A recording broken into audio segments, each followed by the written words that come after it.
សួស្តីអ្នកបើកបរខាងក្រោមនេះជាប្រភេទប័ណ្ណបើកបរដែលតម្រូវទៅលើរថយន្តរបស់អ្នកតាមមាត្រា40ថ្មីប័ណ្ណបើកបរជាតិសម្រាប់បើកបររថយន្តនៅក្នុងព្រះរាជាណាចក្រកម្ពុជាមាន5ប្រភេទដូចខាងក្រោមទី1ប័ណ្ណបើកបរប្រភេទក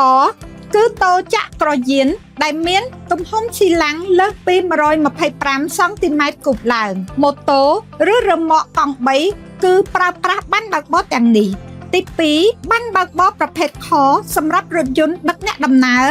មិនលើសពី9នាក់ដោយគិតទាំងអ្នកបើកបរទី3ប័ណ្ណបើកបរប្រភេទកគឺសម្រាប់រថយន្តដឹកទំនិញដែលមានទម្ងន់អតិបរមាលើសពី 3,5 តោននិងអាចសណ្ដោងរ៉ឺម៉កដែលមានទម្ងន់សរុបអតិបរមាមិនលើសពី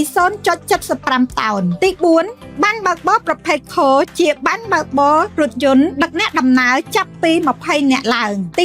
5ប័ណ្ណបើកបរប្រភេទងប័ណ្ណបើកបរប្រភេទងជាប្រភេទរថយន្តដែលមានសណ្ដោងរ៉ឺម៉កដូចជាអាចងខឬក៏ងខឬក៏ងកសូមចុះឈ្មោះដើម្បីទទួល